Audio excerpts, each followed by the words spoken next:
أعوذ بالله من الشيطان الرجيم.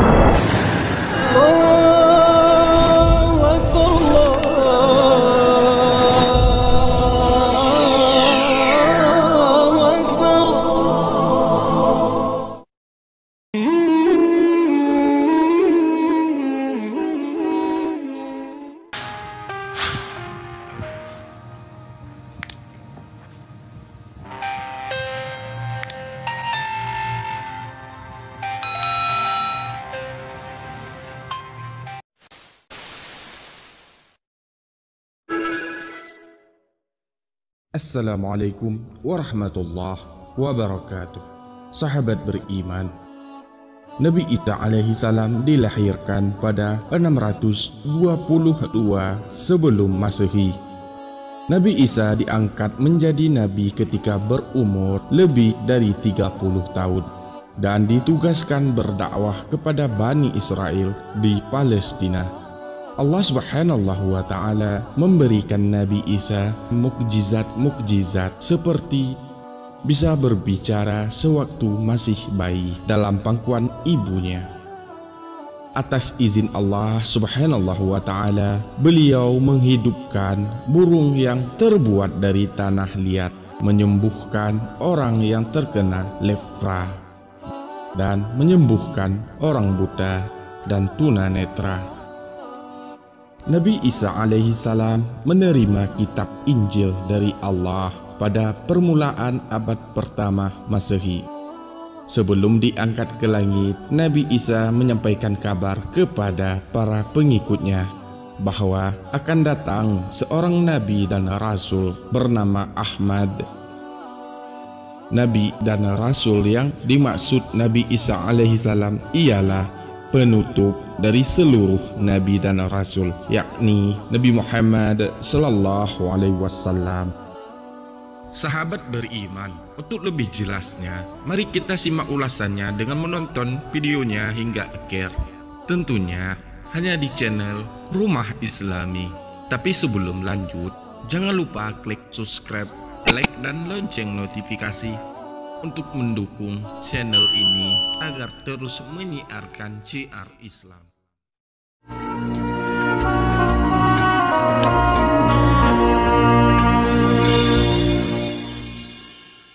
Kawan-kawan yang dirahmati oleh Allah sekalian, Nabi Isa dilahirkan di Bait Lam, berhampiran dengan Baitul Maqdis. Nabi Isa alaihissalam merupakan salah seorang daripada 5 Rasul Ulul Azmi. Semasa Nabi Isa alaihissalam dilahirkan, berhala-berhala tersungkur di bahagian timur dan barat. Syaitan-syaitan juga kebingungan kerana tidak dapat menemui Nabi Isa alaihissalam untuk mengganggunya. Ini kerana semasa baginda dilahirkan, malaikat mengelilinginya dan menurut ulama, setiap anak Adam yang dilahirkan akan dipukul oleh syaitan dengan tangannya di kedua rusuknya kecuali Maryam dan anaknya. Pada masa yang sama, kelihatan sebuah bintang besar menyinar di langit. Raja Persia ketika itu merasa khawatir terhadap munculnya bintang itu, lalu bertanya kepada dukun. Jawapan yang diberikan oleh dukun ialah adanya orang besar yang lahir di bumi. Kemudian, sang raja mengirim utusan dengan membawa emas, mur, yakni tumbuh-tumbuhan yang harum baunya tetapi rasanya pahit, dan kemenyan sebagai persembahan kepada Nabi Isa alaihissalam. Setelah sampai di Syria, mereka ditanya oleh Raja Syria tentang kedatangan mereka. Lantas mereka menerangkan ada seorang bayi yang dilahirkan tanpa bapa tetapi boleh berbicara ketika masih di dalam buaian. Lalu sang raja menyuruh utusan dari Persia itu datang ke istana beserta dengan hadiah. Manakala dia pula mengutus orang untuk membunuh Nabi Isa alaihissalam di Baitul Maqdis. Ini bermakna Raja Syria merasakan dirinya tergugat dengan kelahiran Nabi Isa alaihissalam. Allah Al-Hafiz, Allah Maha Memelihara. Allah telah memelihara Nabi Isa alaihissalam dengan memberi ilham kepada ibunya Maryam bahawa utusan Raja Syria hanya datang untuk membunuh Nabi Isa alaihissalam. Lantas, Maryam membawa anaknya lari ke Mesir dan tinggal di sana sehingga umur Nabi Isa alaihissalam 12 tahun. Menurut ulama, dari kecil lagi Nabi Isa alaihissalam telah memperlihatkan mukjizat dan karamahnya. Semasa berusia 30 tahun, Nabi Isa alaihissalam telah menerima wahyu dari Allah. Baginda diangkat menjadi Rasul di Bukit Zaitun ketika sedang bersolat bersama-sama ibunya. Ketika baginda menerima wahyu, malaikat mengelilinginya, manakala malaikat Jibril pula memberi sebuah kitab Injil kepada baginda. Penurunan wahyu kepada Nabi Isa alaihissalam tepat pada masanya. Ini kerana pada ketika itu masyarakat Bani Israel telah menyeleweng dari ajaran yang sebenar. Mereka bebas melakukan sesuatu perkara tanpa mengira batasan halal ataupun haram. Dengan tanggungjawab yang telah diberikan oleh Allah, Nabi Isa alaihissalam cuba berdakwah kepada mereka dengan mengajak mereka kembali ke jalan Allah. Mereka beramai-ramai meminta Nabi Isa alaihissalam membuktikan kebenaran risalah yang dibawanya. Allah Al-Alim, Allah Maha Mengetahui. Allah telah membekalkan mukjizat kepada Nabi Isa alaihissalam. Mukjizat yang digunakan oleh Nabi Isa alaihissalam ialah: yang pertama, membuat burung dari tanah dan meniupnya jadilah seekor burung yang sebenar. Yang kedua, dengan izin Allah, baginda dapat menyembuhkan orang buta sejak dari kelahirannya hingga dapat melihat semula. Yang ketiga, dengan izin Allah, baginda dapat menyembuhkan orang yang berpenyakit sopak. Yang keempat, baginda dapat menghidupkan orang mati dengan cara memanggil dan mengusapnya. Yang kelima, dengan izin Allah, baginda boleh menceritakan apa yang mereka makan dan simpan di rumah. Berkatalah Nabi Isa alaihissalam kepada kaum Yahudi, sesungguhnya pada yang demikian itu adalah suatu tanda, yakni kebenaran kerasulanku bagimu, jika kamu bersungguh-sungguh beriman, dan yakni aku datang kepadamu membenarkan Taurat yang datang sebelumku, dan untuk menghalalkan bagimu sebahagian yang telah diharamkan untukmu, dan aku datang kepadamu dengan membawa suatu tanda, yakni mukjizat daripada Tuhanmu.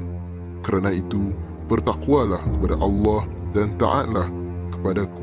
Surah Ali Imran ayat 49 hingga 50. Namun kaum Yahudi masih tidak mahu mengakui kebesaran Allah, walaupun di hati mereka terdetik tentang kebenaran yang dibawa oleh Nabi Isa alaihissalam.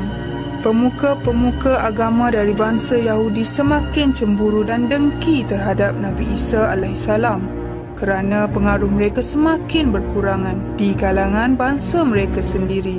Mereka cuba pula dengan menabur fitnah ke atas Nabi Isa alaihissalam dan cuba menghasut pihak penguasa supaya menghukum baginda.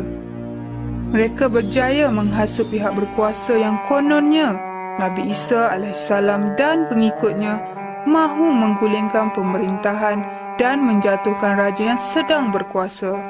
Maka tidak lama kemudian datanglah salah seorang pengikut Nabi Isa alaihissalam yang munafik, iaitu bernama Yahuda, kepada mereka semua. Yahuda berjaya membawa mereka semua ke tempat persembunyian Nabi Isa alaihissalam.